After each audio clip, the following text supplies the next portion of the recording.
Gromit's just started playing with his toy. Sorry about that.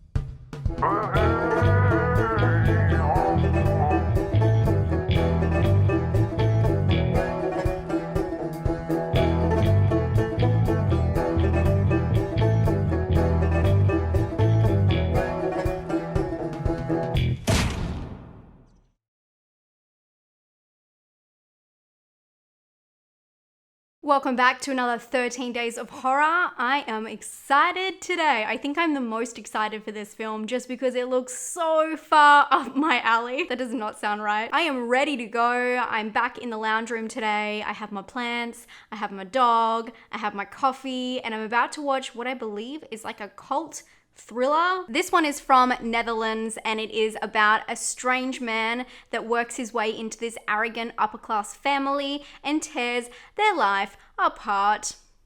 Love it already. Fun fact, this film, when it was released in 2013, was the first Dutch film in 38 years to be selected for the Cannes Film Festival. Not only that, but IMDb lists the tagline for this film as the perfect mix between a Michael Haneke film and Dogtooth. You know how I feel about Yorgos. I am so excited to watch this one. I'm actually gonna rent it on YouTube. It's available in my country for you to rent on YouTube. So definitely check that out if you wanna watch it. And that means if you have the YouTube app, you can watch it on your TV. So no laptop today. I'm gonna enjoy this process. I'm so excited. I know I'm already hyping this one up. I really hope I do like it.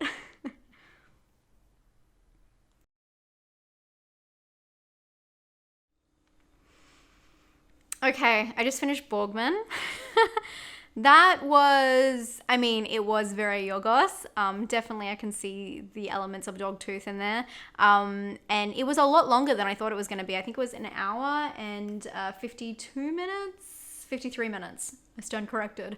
But it was interesting and intriguing at the start, and then I felt like it really slowed down. They turned the heat down to a simmer. It really fizzled out for me, but I did enjoy all of the little aspects I wasn't expecting. So this film is about this man who I would say infiltrates these people's lives and really like almost glamours them like a vampire. He lures them in, and there's some really witchy stuff going on, and you don't see any of it, unfortunately. But I mean, you do see a little bit, but you don't really understand the full effect this guy has. Visually wise, at the start, the film was very, very dark, and pay attention if you haven't watched it yet to the first scene, because it definitely hints at a lot to come. And I think this is one of those films you have to watch several times over to understand everything.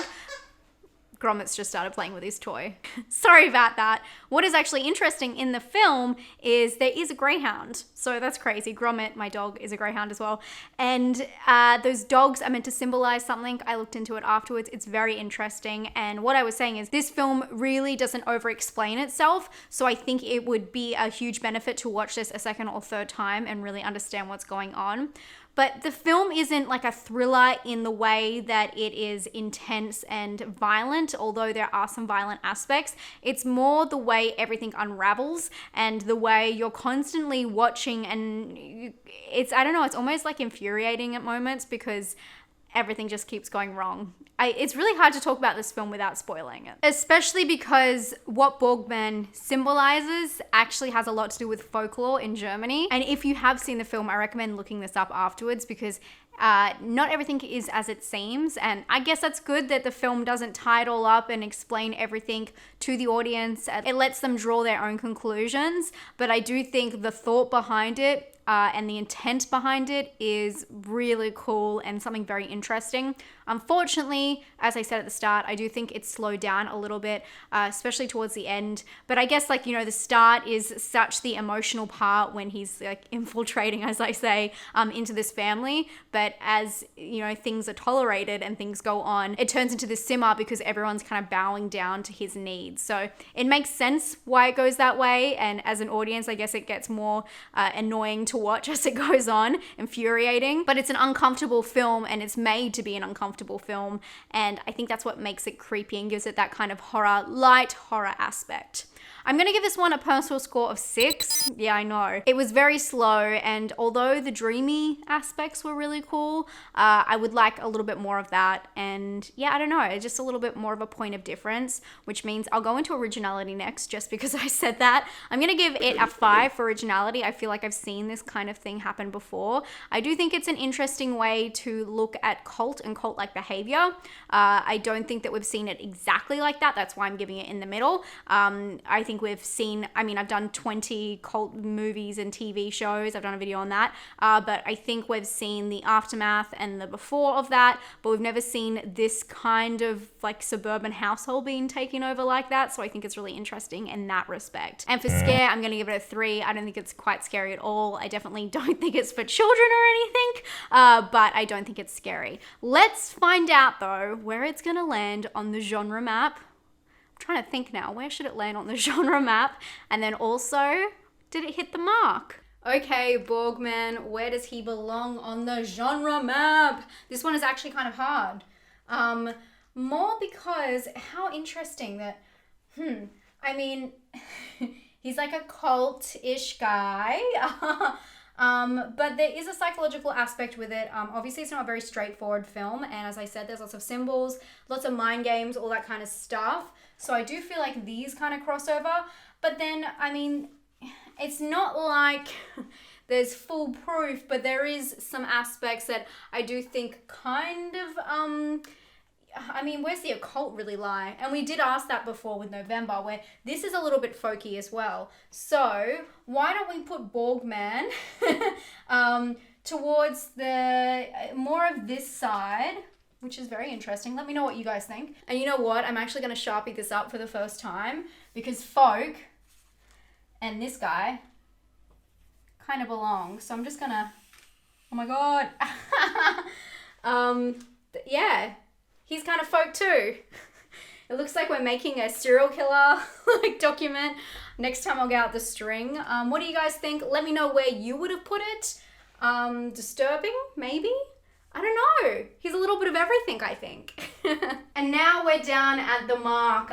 What do you guys think for this one? Did it hit the mark? It is a strange, dreamy ride. I really don't think that there's any real clear aim or answer in this one. I think that he kind of goes here because I don't think he missed the mark. Don't get me wrong. I mean, that's technically missing the mark, but don't get me wrong. But I just don't think that there's any clear path for films like this. It's a whole new creation. It's almost like a subgenre of its own type. I think it's a very different film and its intent is a little bit foggy. Let me know what you guys are thinking of 13 Days of Horror so far. Thank you so much for being here. If you are curious why I'm doing 13 days, I've gotten a couple of questions. I did clear it up in my monthly favorites for August, I believe it was. But just so you know, last year I discovered that a lot of people weren't watching for the whole month. I understand your time is very valuable, so I decided to condense the 13 Days of Horror, making each one longer but also more worth your time. Better quality hopefully, and some different aspects included, which is why I've got these this year. I just wanted to give you more bang for your buck, and also doing this only 13 days allowed me to pour more time into this, but also to do any new releases at the start of the month, and that's why I was able to do the Blind Manor breakdowns. Anyway, I hope you're having a great day, and I'll talk to you tomorrow for another 13 Days of Horror. Bye.